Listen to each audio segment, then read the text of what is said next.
They also want to know how long you've had credit. So it can be really tough for people, young people just out of school. Maybe you're starting your first credit card at 22 years old. It's tough because all your accounts are going to say a year, 3 months. So until you start to really get some time invested, it's going to be a little bit harder for you to have a fantastic score. It's really unusual for a really young person who hasn't had credit for very long to have like an over 800 score. Oh, and that's actually something I forgot to say. So the credit scores mostly range, depending on the bureau and everything, from 550 to 850. So you might think, 500 credit score, 600 credit score, that's great. But it's not 0 to 1,000, okay? It's 550 to 850. So most of the time you can't get a mortgage if your credit score is less than 630. So if you look and you're, down in the fives, you want to see what can I possibly do to get this up? And it might be that what you have to do is to take one of your credit cards that might have $1,000 balance and just charge $500 and then pay it back, and charge $500 and pay it back. And you probably have this on your credit card is like a credit simulator. But one time I checked it out and I said, well, okay, let's say if I owe $900 and I just pay the whole $900 off. That was okay, but it actually raised my score higher if I paid $300 a month. Or sometimes if you pay $450 and then pay $250 and $200. So, if you've got that simulator, like I said, I think most credit card companies have that now.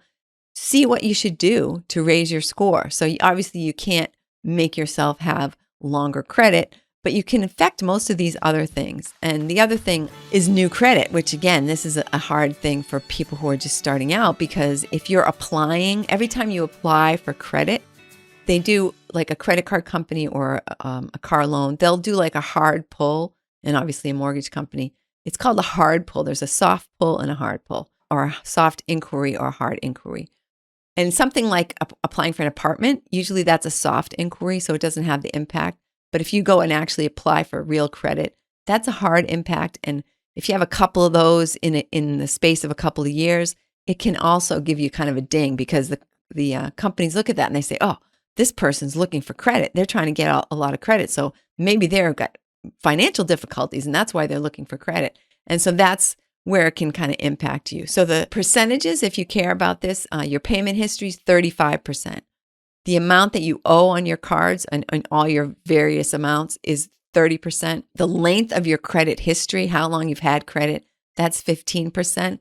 And then credit mix, like we talked about, a car loan, a student loan, a mortgage, credit card, that's 10%. And new credit is also the other 10%. So those are the kind of things that you can try to influence. Like I said, do you pay your bills on time, and make sure everything out there is current?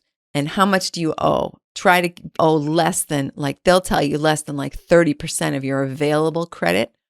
How long have you had credit? Like I said, can't do much about that. What kind of credit? So maybe you can mix it up a little bit. Maybe you can, along with your credit cards, maybe you can get a car loan. Maybe you can do something else, that can make things a little bit different.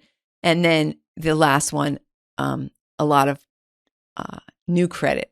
Like I said, if you don't have any credit now, you can't do anything about that. But even though you might think it's so great to pay cash for everything, there may come a time when you need a credit card, when you need good credit, when you want to do something, when you want to branch out, you want to leverage, you want to be able to buy something that you can't 100% afford and use good debt to buy a property that's going to create an income stream for you. I mean, do you really want to have to save up $500,000 to buy your first property when you could save up $100,000 and then use leverage for the other $400,000 and get yourself going so much faster, and let your tenants, let whoever's living in that property that you buy, let them pay off your mortgage?